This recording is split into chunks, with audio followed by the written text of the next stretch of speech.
Welcome back to another episode of With Love Mama, the podcast. I'm Tanika, but before we dive into today's episode, I just want to say a huge thank you for being here. This podcast was created to feel like a safe space where women can exhale, feel seen, feel informed, and feel a little less alone in whatever season they're moving through. So if the conversations that we've had have supported you in any way, one of the most beautiful ways that you can support the show is by subscribing, leaving a rating, or sharing an episode with another woman who needs to hear it too. It genuinely helps our podcast to grow and reach more women navigating preconception, pregnancy, birth, postpartum, and beyond. So let's get into today's episode. So welcome to another episode of With Love Mama, the podcast. Today we have another beautiful birth story guest here, and I'm really looking forward to Kieran's story because not only has she given birth in a hospital, not only has she given birth in a birth center, but she's also given birth at home. And it's going to be really cool to explore the contrast in different birthing environments and just hear all about what you have to say, especially around your postpartums as well. So welcome, Kieran. Thank you for having me. How are we feeling? Good. Yeah. I'm really excited. Yeah. Yeah, I feel like it's going to be like a really cool conversation, especially if there's women like exploring different birthing environment options because you have had, your experience in each. And yeah, I guess it's just really cool for people to hear the difference in how it can be. Society is like hospital, but we can do there's different options out there. Yeah. So I'd love to begin by you taking us back to your first postpartum and what actually felt like so empowering and blissful about that season of motherhood for you. Because I know you said as well, that was when you had a birth in a birthing center and you had an incredible experience. So my first birth was in a birth center. I don't know if you felt like this growing up too, but I just felt like my whole life, like my body was never enough. There was just always so much self-doubt. And birth to me was like the pinnacle of like life experience. Mill's birth was so empowering that I just was like shocked. And I was just like, my body could do this the whole time? Are you telling me that I was capable of doing this the whole time? Like, I was just like over the moon, like I did it, like I did that. And I was so proud of myself that like all self-doubt, see ya, gone. Like I was just so happy with myself. Everyone, all the midwives in my birth were so respectful of what I wanted. His birth just was so smooth. I was completely unmedicated. So to come out of it feeling like I did all of that by myself was incredibly empowering. And I think that truly set me up for the postpartum that I had. I feel like you can't even put into words that feeling of how proud you are that your body can do such a thing. Like you said, we're so conditioned as women to sort of have self-doubt and we're not enough and, always comparing ourselves to other women because that's just the society and social media. But then when you birth a whole human from your body after growing them, no one told you to grow an organ that day in pregnancy and your body just knew what to do just as it knew how to birth your son. And like you just can't take away from that feeling of. And I remember like talking to some of my friends struggling with how their body had changed after pregnancy and birth, which is so common to like just have to come to terms with and accept the changes that have happened to your body. And I just remember not being able to relate in the slightest. Like just being like, how could you feel anything other than in love with your body? Like I just couldn't relate to feeling unhappy with the changes, or mind you, my body barely had changed in that first pregnancy. So that also helped. By the sounds of it, quickly accepted that identity shift from maiden to mother, which is so beautiful. And it doesn't take away from, like you said, there's so many women who that's a lifelong journey to accept your new body as a mother. But also as a first-time mum, like you said, so incredible that you didn't actually, it doesn't have to be normal for everyone.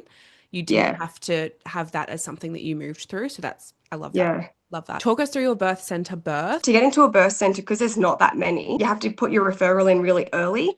But my GP wouldn't put my referral in. She said I didn't need to, or that it was like not necessary until after my 16-week scan. I remember going to my first hospital appointment and they were like, and I said, so like, is this the birth center? Like thinking, well, all good.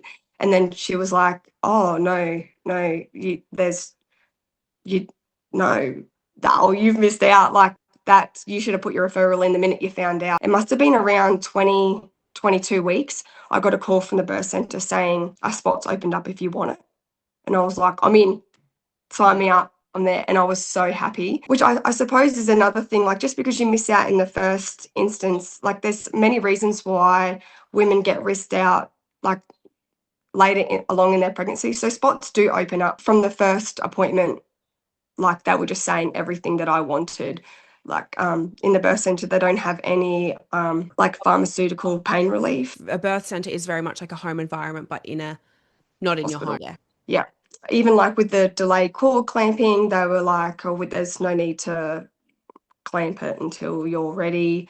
And they were very onto like educating, like these are heaps of really great resources, listen to all these podcasts. Like when you go through the public system, they don't have the time to educate you. I really liked that they sort of put that onus on me and that responsibility on me. It sounds as though you were like extremely supported once you entered that program to go through the birth center in here's some information so you can go into your birth informed, understand the physiology of birth and beyond. Do you think having such great care and through your birth and everything went so smoothly in that birthing center, do you think you carried beliefs and expectations into your second pregnancy and birth? Yeah, for sure. Yeah.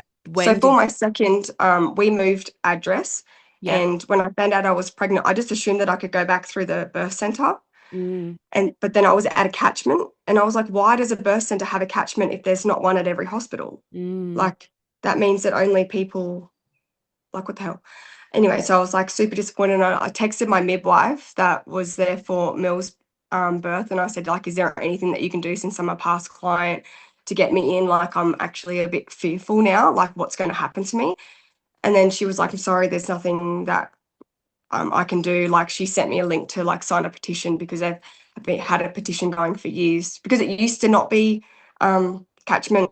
Anyways, yeah, there was literally nothing that I could do to go back through the birth center. But then I thought like I already done it once. I knew everything that I wanted. I had the confidence that I had done it before, so it didn't matter, and I could do it again. So I was like, whatever, I could birth in the garden if I needed to. And I think that that was a very naive perspective to have. So my second one, I went through like an MGP program because my first, he was also born at 37 weeks. So, and I don't think I even had processed the fact that I was about to have a baby in that first pregnancy that early. So he came and he was only 2.6 kilos. Like, he was like this tiny little, and then, so then in my second pregnancy, like, I was way bigger. 41 weeks were you, did you say? 40 plus 2. 40 plus 2. Yeah. So every day after 37 weeks, I just got in my own head about this baby's one day bigger, this baby's one day bigger, one day bigger, one day bigger. And I had worked through all that with my midwife, and we had made like a plan to do all these things to try and mitigate the risk of tearing, or like to minimize tearing. And I was happy and confident that she understood the assignment and that like together it was going to be fine. And like, we're whatever on the would same be, page. She knows she knows where I stand. Hence why you opt for MGP or private care, like private midwifery care. This midwife was actually a home birth midwife from Canberra. Amazing. So she was perfect. And she was like an older woman, and she was like my mum. I felt very confident that she was going to listen to my first answer. She was on the same page as me. She knew what I wanted, and we both wanted the same thing. And then she was like saying to me, like, don't go into labor this weekend because I'm off. And I'm just like, oh, I'm 40 weeks. So like, I want to go into labor because I'm done here. So anyways, I went into labor when she was off, and I had to call the on-call midwife. And I had one appointment with her early in my pregnancy, and she was like nice to me. So I was like, oh, okay with that. I'm not her woman. So she's on call. So whatever she has to do on call is only going to inconvenience what her normal workload is and what she was already planning on doing in those days. And I very much felt that when she came in. She lived further away from the hospital than I did. And I just really didn't want to go, because also in my second pregnancy, when I couldn't get into the birth center, I was like, well, then I'll just have a home birth. And then it was like $1 billion. And I was like, oh God, okay, it's okay. I can birth anywhere. Like, I went through all of that. But when I went into labor, I was very much like, I don't want to go. I don't want to go. And my mum and my mother-in-law were like, you're pretty much pushing in the driveway, like, get in the car and go, like, you need to go. but I was very resistant. We got up to the room and um, the midwife wasn't there yet. And so just the midwives on in the little station thing, they were like, showed me through and they're like, oh, this is your room, flick the lights on and open the door. And it was like, it was just an empty room. Like the bouncing ball was on top of the bed didn't have any sheets on it. All of this equipment was in the bath. And I just walked in and like, mind you, I was starting to like a bit grunty when I was at home. So I'm like, it's freezing cold, the lights are on. And I just said to James, turn them off. So then I just started panicking because all the things that we said we were going to put in place were like not happening. There is absolutely no reason that you should be walking into your birthing environment and the lights are being switched on, the bed's not made, the birthing pool's full of equipment. How is that setting anyone up to Yeah. progress beautifully and Yeah. It's not birth like they didn't know I comfortably? was coming. Yeah. So, like, at the end of the day, it doesn't matter who you are. If you've got a mother en route in labor, get the room ready because it can throw you off. Because Yeah. also, the more you know, the more you know. Yeah. So if you go in and you know exactly what you need and want, and then none of those things are happening, it can really put you off Mm. I because would love to ask, like, how did it feel advocating for yourself once you were in there, in knowing that they weren't like the stuff, the environment, nothing was fully aligning with your preferences, especially with your main midwife being not available? it was like the only way I can describe it, and this might sound dramatic, but the only like the more I progressed in labor and the more things that I could see not going aligned, it felt like I was running towards a cliff and there was no other way but forward.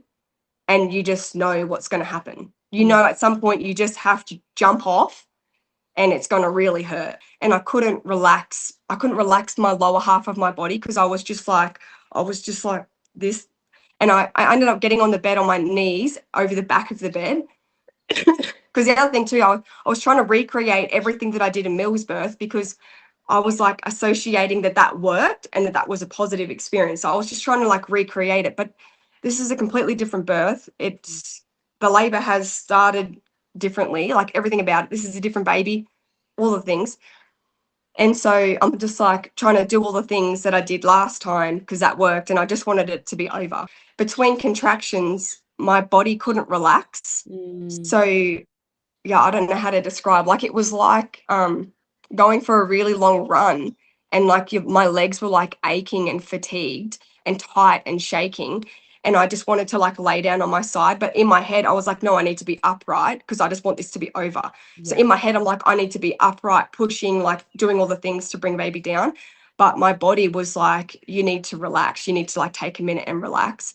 And Mm. so I would like lay down on my side and like it would like feel good to like relax my legs. But in my head, I was like, I'm only prolonging this. I'm only prolonging this. Like I need to get it done. So even that resistance, like the resistance piece seems like such a huge part of this birth story, in even resisting your own intuition out of the fear that it was going to slow progression or Hmm. in mean intervention or anything like that. Yeah. Yeah. And I just didn't have someone there to like half voice this to. Like, Yeah. I feel like if there was a woman who knew what was up there, she would be able to see what was happening with me. Yep. She would be able to see I clearly needed to rest my body, but I wasn't because I was trying to do something else. So I just feel like I needed that reassurance that no, we can put you in this position and you're still being active and you're still, progressing your labor, but you're resting your body in this way. Like that's what I needed. Yeah. Anyway, the midwife, she arrived, I don't know how long later, but then she came in and I just remember her because I was just like eyes closed, doing all things. And I just remember her saying things like, "Oh, this room isn't set up. This room has no equipment.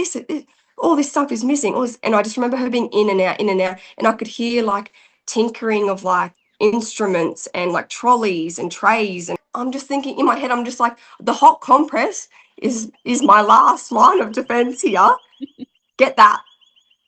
But I didn't want to be rude. Like even in labor, like I didn't want to be rude, and I didn't know how to voice. Can you please get a hot compress? Yeah. Like I did. I just. I just, because I suppose I felt like I was telling her how to do her job and I didn't want to do that. Yeah. And then I ended up saying to her, like, no, I'm scared of tearing. I'm scared of tearing. I feel like I'm going to tear. And then she was like, no, it's fine. I'll get a hot compress. But what this woman thought was a hot compress was like a bit of warm gauze. Oh. Yeah. Yeah. But and as soon as she put it on me, I was like, that's not it. That's not doing anything. Because in my first birth, I remember the towels Mm. being so hot, it was almost burning. So I just like knew, like I was at the edge of the cliff. I was just like, bitch, jump. Yeah. Because it's fucked in here. Just Yeah. jump. Sharing all of this, it's just such a lack of emotional support. Mm, Such a lack of emotional support and completely not being seen in such a valid fear. Such a valid mm. fear. You mentioned as well, like in your birth story when you sent it in to me, that this experience in the hospital and everything that came with it, you believe very much gave you like postpartum rage and anxiety. Oh, Well, yeah. 1000%. Yeah. And Because I felt so unseen. Yeah, it was just like I wasn't even there. It was like, because even like I pushed his head out that hard and fast. She was so not paying attention to me that his head came out and she was like, quick, James, hit the buzzer for the second midwife. Because she was so not paying attention that she had no idea that I was even crowning.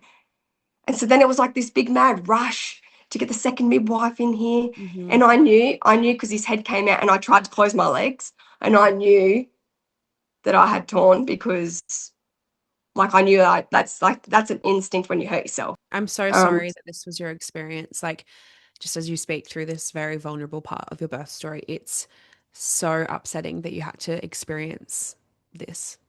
So I yeah, fully see you for it thank you. because Thank in the you. moment you were not seen. No. And I think like because nothing bad happened, it's like I haven't felt like validated to even complain about it, if you know what I mean. The relief of it being over overshadowed the joy of meeting my baby. I was just so relieved that it was done. That's so huge that that was your experience. And again, I completely see you in that because no woman should have to feel the relief of it being over rather Yeah, than the relief of meeting your baby. And yeah. that's not on you. Touching on that postpartum rage and anxiety, which very much came from your birthing experience, was there a moment where you actually realized in postpartum, like, I just don't feel like myself anymore? I was just very angry from the get-go. I was Mm. my whole pregnancy, I felt like I was just screaming out and not being listened to. And then I thought that I had this in the birth because I'd done it before and I knew all the things. And immediately after the birth, yeah, they insisted on cutting the cord. And then I just was like, oh, can we just wait a couple more minutes? Wait a couple more minutes. And then I felt awkward saying it again. And they cut it and blood came out of the cord. And I honestly almost died just seeing blood come out of the cord, just knowing that we hadn't waited long enough. Yeah, the same thing happened with the syntocin shot. They asked me 3 or 4 times, would you like it now? Would you like it now? And I just felt too awkward in saying no, like that I accepted that. So then I had that immediately after. And even like in the moment, I just knew that I was failing myself and my baby in advocating. It was up to me and it's my responsibility to protect him and to protect me and say what I needed. And I couldn't do it. And even in the moment, I knew that I wasn't doing it and I knew that I was failing and I still couldn't like pull myself together to do it. So in my like immediate postpartum, it was processing that like shame and disappointment in myself that I failed us. Yeah. I really And want like to it's highlight for you though, yeah, like that's completely valid. You felt that way, but no birthing woman in such a vulnerable state should have to even be advocating for herself and yeah, the rights over her own I body. agree. So I hope upon reflection you can see that it wasn't a failure. It was just the Yeah, system failed you. You didn't fail yourself or your baby. yeah, yeah. Thank you. So unexpectedly with your third falling pregnant again, 9 months postpartum, it's such a huge transition in itself, right? Like when you're already deep in postpartum, experiencing such a different postpartum to your first, it's not blissful. You're feeling a lot of rage, all of the things. Mhm. What emotions actually came up for you in finding out that you're pregnant? Probably a fear was Hmm. probably the biggest one because I knew that I wasn't coping. Yeah. But like the thing is, after I had Mill, I was this birth is amazing. Mothers are everything. Like, I found my purpose in motherhood. This is amazing. I could breastfeed for the rest of my life. I can co-sleep. That's fine. Like, all these things, like, nothing bothered me. Everything that was hard about motherhood, I thrived on, loved it, all of it, all of it. And then in Rex's postpartum, breastfeeding, I just thought, like, oh, maybe it was like once you get past the hard part in the first few weeks, it would get better. And every day that I fed him, I just thought I'm one day closer to stopping, which was such a contrast to how I felt the first time, and the guilt that came with feeling like that, knowing that I wasn't once again giving him what I gave my first. Like, could never admit that to anybody, because I was this, everything about, breastfeeding, birthing goddess. Isn't that a really interesting piece? Because that's how you were feeling in your birth. I Yeah, can't wait until this is over. over. Yeah, Yeah. I'd never thought about that. Mm. Yeah. That was just too And much, that energy of, again, resistance. resisting. Yeah. I didn't want to pump, so then I didn't. And like, all these things are like so normal Mm. that like nobody questioned me Mm. that I didn't want to pump or anything, even though it was so out of character for me. It's so normal in the greater society to like just formula feed or not pump or not do this or not do that. Um, like, I co-slept with my first. I was very adamant that Rex had to sleep in his cot the second time. Like, all these things that were just so completely not me, that just went completely unnoticed by anybody, because firstly, no one was really noticing me to start with, Yeah. but also it's just so normal. All these things are so normal now in society that it was never questioned. Yes, I knew that I was struggling, and we were planning our wedding, so I thought, oh, I'm gonna like oh, the other thing was I got stretch marks in this pregnancy because I was so much bigger. A week later, I was not back to pre-pregnancy body. Everything was bigger and floppier and everything, and I hated my body, Yeah. which I was just like, and I multiple times I had these experiences where I remember my friends saying how I felt right now, and I remember going, I get it now. Mm. Because back then it was like almost judgmental of me, like, oh, you're not my kind of mum. Oh, you and I, we're not the same. That's a very common thing that a lot of women, I mean, before I became a mum, that was me about certain things. It was Yeah. like you have these judgments, but until you go through the depths of something, hmm can't make judgment on it. No. Mm. And I was just, the first time I was like, why would you not want to breastfeed? Like, everybody knows, like, forget fed is best. That's a load of shit. That's just a bare minimum. We all know breastfeeding is best. Mm. That's just fact. There's no emotion to that. That's fact. So why would you not want to give your baby the best? That was my attitude the first time. I don't understand any woman who would not want to breastfeed their baby. And then Rexy came along, and I was just like, I remember so vividly my friend telling me that she made the decision to formula feed because her and her doctor agreed that it was best for her mental health to have that separation from her baby. Mhm. And I remember her telling me, going, "What are you talking about? Why would you want to separate? Why would you want to be separate to your baby? How would that be the best thing for your mental health?" And then I just remember like sitting alone, feeding him, not wanting to feed him, going, it's that's not the type of mum that you are. That's because you've been like, that's not a reflection of the kind of mum that you are. Do you know what I mean? Because like the Yeah. first time I was like, oh, you're not my kind of mum. That's not my, like, I need to find mums that are like me. Mm. And it's like, and then yeah, I had that with Rex. I think is so forgotten in society, especially around that fed is best, is when we had a village, there were women who would breastfeed for other babies when other hmm women weren't able to, when their mental health was struggling. They, as mothers, we weren't expected to cook and feed our baby and get up to our baby all night and go through matrescence alone. So hmm that whole like just stigma around fed is best is, of course, like you said, we know the science of breast milk, we understand that, but we're not mm living in the same village like community anymore where we Hmm. have support from other women and where we have another woman who could breastfeed our baby if we're struggling. Formula Hmm. is that in this society. Yeah. And like I started formula feeding Rexy because within 2 weeks of me starting to give him like a bottle, Hmm. like every couple of nights or whatever, it was almost like he knew it wasn't working for us and he fully transitioned to bottles within 2 weeks. And Mm. when he stopped feeding on me, that was like super emotional for me because it was like relief that it was over and he had made the decision to do that. But at the same time, like the guilt and like, oh, maybe I'm not ready to give it away now, and like that whole thing. The grief that our feeding journey wasn't what I had expected or wanted for us. And then I found out I was pregnant and it was like immediately like, oh, just kidding, your body's not yours. Just Mm. kidding. Just kidding. We're back.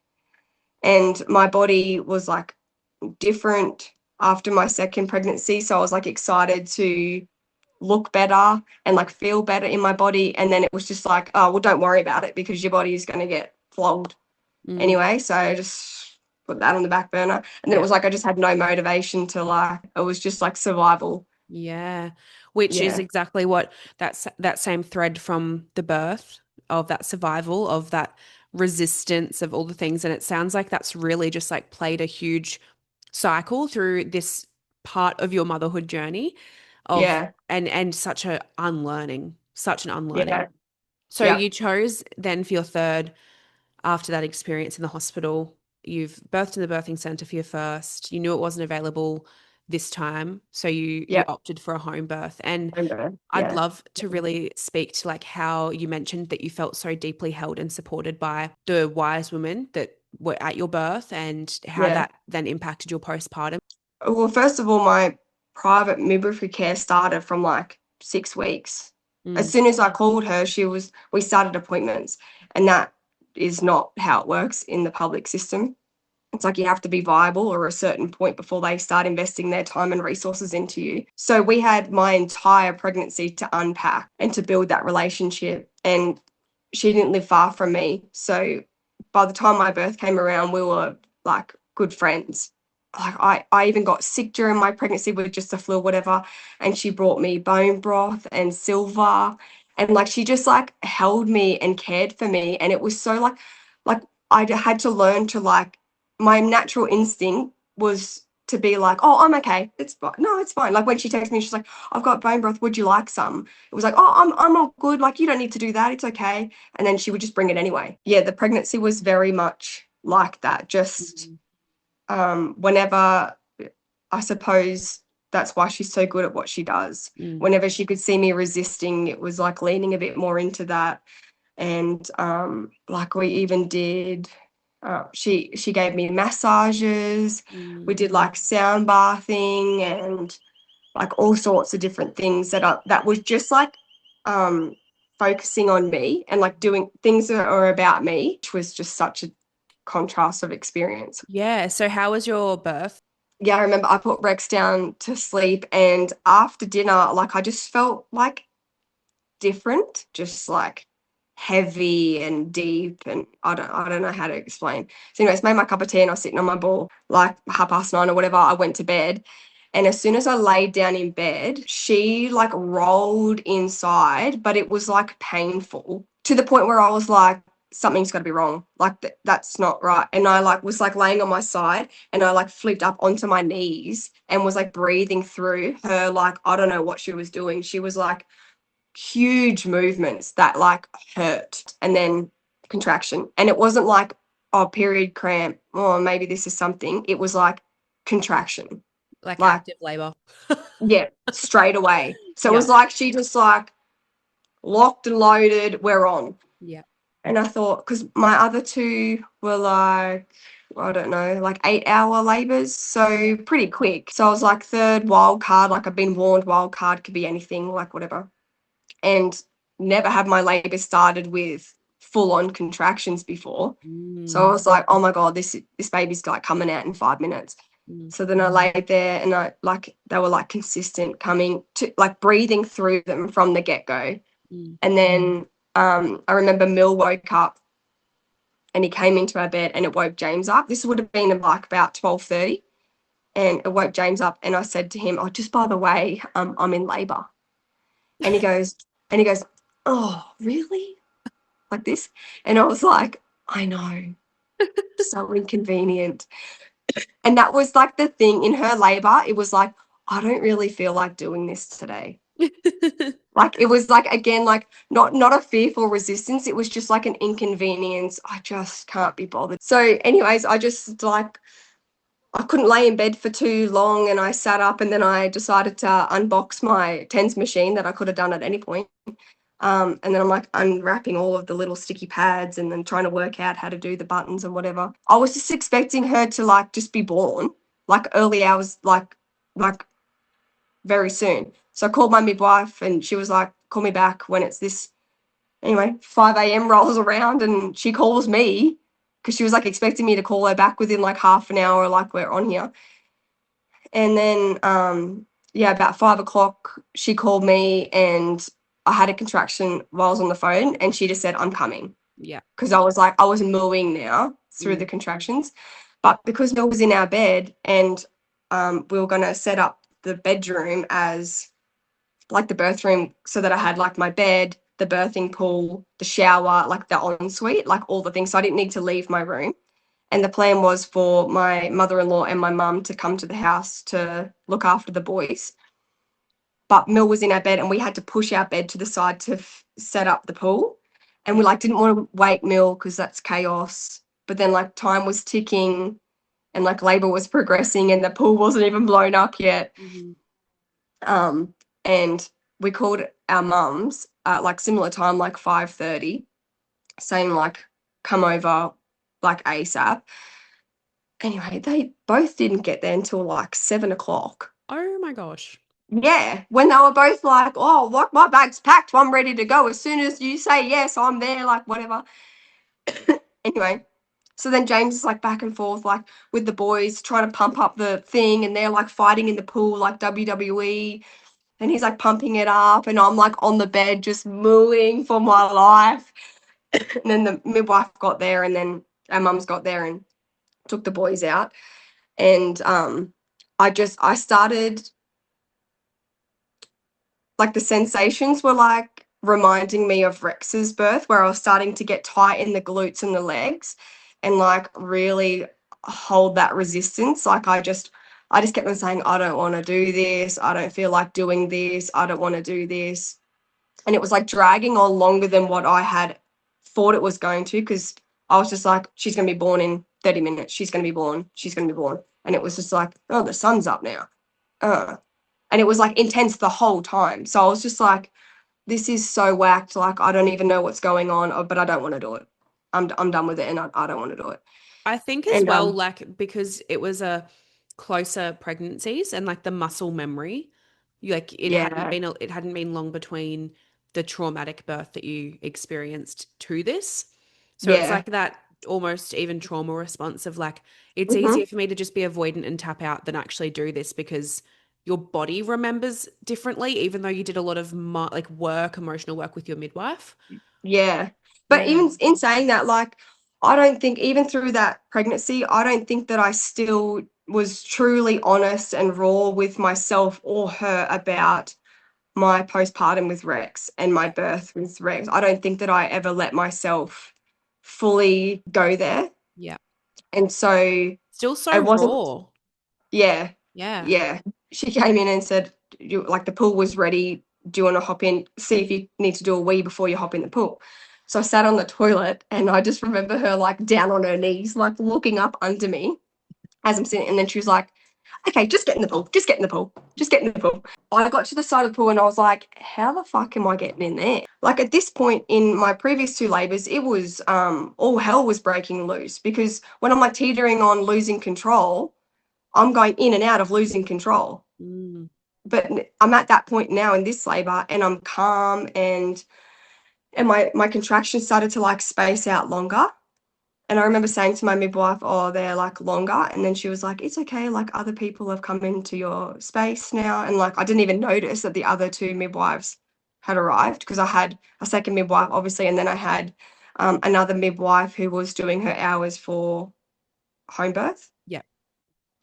Um, and so, yeah, like in our little bedroom, we have like a king size bed, pretty small bedroom with the pool, and then like four other people. And I was just like, just so happy. And then for this labor, I did, because in my second, I was actively trying to recreate meals, Mm, and that ruined it. mm, Because it was like, you just need to lean into, this is a different baby, a different experience, listen to your body and what it needs. And in my second labor, I needed to lay down, and I didn't do that. And so this one, I was just like, just listen to your body and just do what you need to do. And I'd watched that many birthing videos and that many stories about how, like, watching women lean over the side of the pool on their knees. And I didn't feel like doing that. But mm. that's how I had visioned my birth, because that's what I had seen. And in my head, I was just like, don't do it if that's not what you feel like. And I was literally like arms back over the back of the pool, like I was in a spa bar, just legs out, just chilling. But And I was like, just this is how I, chilling like you're in a spa bath, but completely reclaiming your power. yeah, Mm, yeah. And I was just like, this is how, and my feet could touch the other side of the pool. So each time a contraction would come, I would like push against the back of the pool. So it was like that resistance of like being able to push against something. And I just literally just sat there and pushed my feet against the pool and just like breathed her down. And then my midwife actually filmed the whole thing. But I think I even said to her at one point, like, have you got this? And she was like, me, mate, it's you. yeah. And then like the horse, like she like said to me, like slow it down, slow it down. And in my head, I was just like horse lips. So then I'm going Mm, like, just I look so ridiculous. But I was just like doing all the things that I just felt like I needed to do, and I didn't care about what I look like or what I was doing. And yeah, just birthed the head, and then her body and her cord was like wrapped around her. mhm. And the midwife said, like, when her body comes out, her cord's like the cord's going to be around, so just she's fine, just unwrap her, and then or unwrap it, and then like bring her up. And seeing her under the water, I was like, I thought that I'd be, you know, natural instincts, calm, this is my baby. And I saw her under the water and I was like, help. Like I literally went, help, like this. And then she was like, it's okay, it's okay. And then she like unwraps her, because I was like, I couldn't even use my hands. Like I was just like it was just like weird to see her under the water, and I just like panicked. Anyway, she like unwrapped her, whatever, lifted her up. And yeah, it was just perfect. It was perfect. That's so beautiful. Like, so Yeah. beautiful. Like, the contrast between all of your birth stories is just crazy. You've experienced it all. Like, you've actually Yeah. experienced it all. Um, Yeah. and like, I would love to bring this now to Golden Mama Meals, which is now Yeah. your baby, your creation. Yeah. Yeah. What do you want every mum to feel postpartum instead of what you have felt? Is this where this stemmed from? Yeah. Yeah. Yeah. So I started Golden Mama Meals when I was postpartum with Rexy. So Hmm. in my depressive rage era, because I just wanted to hold other women the way that I felt like I wasn't, because I felt like all women all over the world were being neglected. And yeah, I just felt so strongly about women not being looked after that I wanted to look after them.